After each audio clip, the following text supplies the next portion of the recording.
कहानी हर घर की माँ और एक पिता। ये हमारी सृष्टि की एक रिसाइकल चक्र जिसकी दिल की धड़कन में कोई आवाज नहीं है। वो काफी कठोर भरी है। अगर वो बेड पे आ जाए ना तो शायद उसे भी लात मार के छोड़ दे और कहीं चली जाए। ऐसी घटना बड़ी खतरनाक होती है। जिसका एक बेटा है ना, उसका माँ बाप ही उसका गोतिया बन जाता है।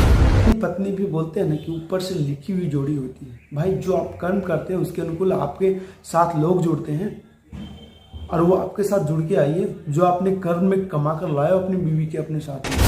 कहानी हर घर की माँ और एक पिता। ये एक रिसाइकल चक्र है। जो बच्चे एक पिता बनते हैं और लड़कियां एक माता बनती है। तो ये हमारी सृष्टि के एक रिसाइकल चक्र है। लेकिन जैसे ही लड़की अगर किसी घर में जाती है बहू बनकर, तो वो अपनी सास को इस कदर समझती है मानो हमारे कोई जीवन में बाधक आ गया है। अपने ससुर को इस कदर समझती है मानो हमारे जीवन की एक बाधक है। जबकि बेटा से जुड़ा हुआ एक माँ बाप कभी नहीं चाहता कि हमसे अलग हो। लेकिन लड़कियां, वो बहू, वो अपने पति की भी लाइफ में इंटरफेरेंस करती है और माँ बाप से जुदा होने की जिद करती है। ये सिर्फ इसलिए क्योंकि उसको पर्सनल व्यक्तिगत लाभ और फायदे के लिए उसके दिमाग में ये बातें चलती है। इसलिए वो पर्सनल और व्यक्तिगत बातें करती है, सिर्फ वो अपनी सुनती है। ये कहानी हर घर की है। कभी कभी तो हद हो जाता है भाई कि लड़कों के पास ये चुनौतियां रख देती है, या तो तुम अपने माँ बाप को चुनो या तुम मुझे चुनो। तो मैं वैसे लड़कों को कहता हूँ, हमेशा चुनो ऐसा करना कि मैं अपने माँ बाप के साथ रहूँगा और तुम अपना रास्ता देखो। लड़का अपने जीवन में कुछ अच्छे करना चाहता है। मैं बड़े घर की बातें नहीं करना चाहता। मैं बोलता हूँ कि एक्सपीरियंस एक्सपर्ट्स जो होती है ना, जो अंदर से, दिल के अंदर से इंसान सुनता है ना, वो हर किसी का सुनता है, चाहे वो लड़का हो या लड़की हो। लेकिन जिसकी दिल की धड़कन में कोई आवाज नहीं है, वो काफी कठोर भरी है। वो माँ बाप के छोड़ो भाई, अपने सगे पति का भी नहीं होती कभी कभी। जो पैसे के बारे में सोचती है, जो लालच में आ जाती है, वो पति को तभी मान भाव करती है जब उसके साथ में पैसे होते हैं। अगर वो बेड पे आ जाए ना तो शायद उसे भी लात मार के छोड़ दे और कहीं चली जाए। ऐसे पत्नी बड़ी खतरनाक होती है भाई। ये कहानी हर घर की है। बहुत कम ऐसे लोग होते हैं, 100 में 10% ऐसे मिलते हैं जो बहुत ही सुख चैन से अपने जीवन व्यतीत करते हैं। उतनी एक्सपीरियंस और अंडरस्टैंडिंग एक दूसरे के बीच, जो किसी भी समस्या को इजिली रिमूव कर ले, एक दूसरे में मिल जाए, एक दूसरे से मिल जाए। बहुत ही कम 10% देखने को मिलता है।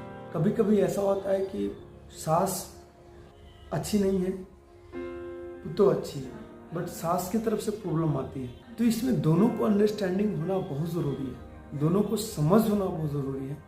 तभी ये गाड़ी बहुत अच्छे से चल पाएगी। नहीं तो टोन, ये चीज़, वो चीज़ें, माँ बाप को बहुत तकलीफ होता है भाई ऐसे में। जिसका एक बेटा है ना, उसका माँ बाप ही उसका गोतिया बन जाता है भाई। लेकिन जिसका 2 है, 3 है, वो तो ठीक है। एक भाई एक दूसरे में गोतिया है, भाई से तो लगता नहीं है, वो तो ठीक है। साथ साथ उसके माँ बाप को भी गिंजन हो जाता है भाई।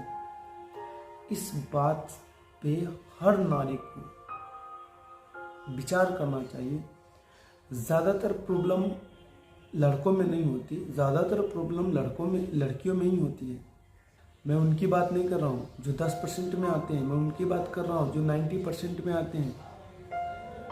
लड़का चाहता है मेरा जीवन अच्छे से चले, मेरे माँ बाप को लगाए करे और उनको पैसा चाहिए, इनको जो उनकी वाइफ है। लेकिन अगर कोई संघर्ष में जिंदगी गुजार रहा है, जी रहा है, थोड़ी सी परेशानियां में, तो क्या होता है, परेशानियों की वजह से ये तो समझता है कि मैं अपने माँ बाप को दे रहा हूँ, जो मैं कर रहा हूँ, जो मैं खा रहा हूँ, जो परेशानियाँ मेरे माँ बाप ये उठा रहे, लेकिन इस संघर्ष को वो नहीं समझती है और इसके वजह से उसको डांट सुनाती है कि लाइफ में ये नहीं किया, वो नहीं किया, वो नहीं किया, झेल रहा है।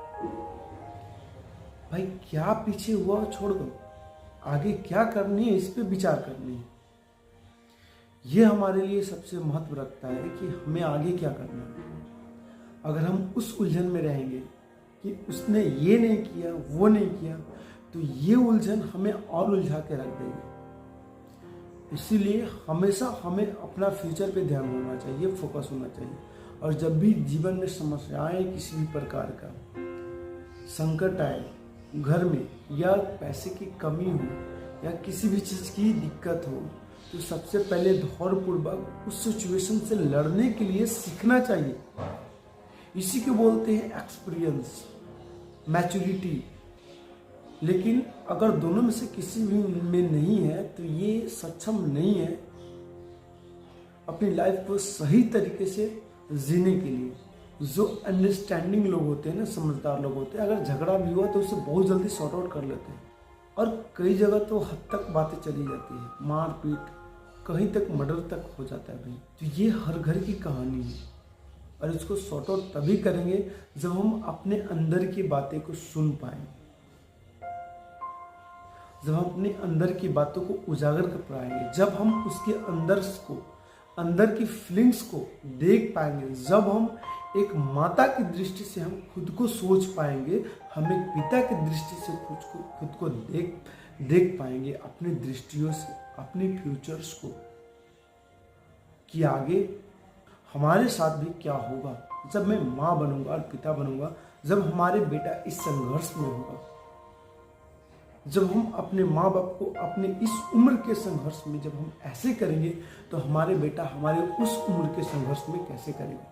जबकि हमें इस बात पे सोचना चाहिए कि हम कैसे एक दूसरे में, हम माँ बाप के साथ में मिलकर कैसे हम इस समस्याओं से बाहर निकले, हमें इस पे विचार करने की जरूरत है। भाई ये वीडियो हर घर के लोगों को देखना चाहिए,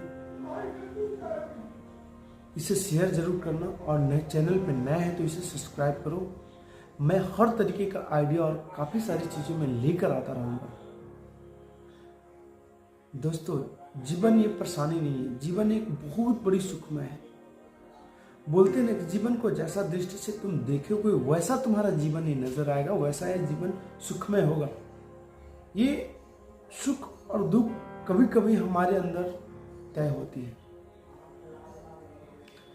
हम जो भी करते हैं वो हमारे फ्यूचर बनता है और जो हम कर लिए वो हमारा प्रेजेंट बन रहा है। तो हम ऐसा कुछ ना करें प्रेजेंट में, जैसे अनजाने में अगर मैंने कुछ गलती कर दिया हो और हमारा जीवन में कुछ परेशानियां आ रही है, तो हमने पिछले जो मैंने गलती किया उसको अभी प्रेजेंट में जो आ रहा है, तो मैं इस प्रेजेंट को और बुरा ना करूं कि मेरा फ्यूचर खराब हो। तो हमें इस प्रेजेंट को सहजतापूर्वक काम करते हुए हमें फ्यूचर को बचाव में हमें अच्छे कार्य करने चाहिए। परेशानियां, सुख दुख एक भाई है मेरे भाई, ये आएगा और जाएगा। हमारे जीवन का भावार्थ, चाहे वो बिजनेस का हो, चाहे वो लाइफ का हो या लाइफ में आए संकट का हो, कभी इस रेखा से नहीं चल सकता है। हमेशा ऐसे होती है, ऐसे होती है। हम चाहे हमारी सांस हो, हम इसीलिए बिजनेस में फाइनेंशियल और करते हैं, क्योंकि हमारे बिजनेस जो है ना ऐसे ऐसे ग्रो करता है, तो उसको एक टारगेट देते हैं, लगभग निकाल के हमारी मंथली कितनी अर्निंग आती है। तो सुख दुख भी हमारे जीवन में ऐसे ही आती है भाई। हम कोशिश करेंगे ज़्यादा हमारे जीवन सुख में बीते। वो कब होगा? जब आप चाहेंगे आप अपने अंदर अच्छी चीज़ें, अच्छे विचारों को अपने अंदर लाएंगे और अपनी सिचुएशन को काफ़ी अच्छे तरीके से हैंडल करेंगे। पति पत्नी के बारे में और कई सारे ऐसे बातें जो मैं धीरे धीरे हर एक वीडियो में मैं बताऊंगा।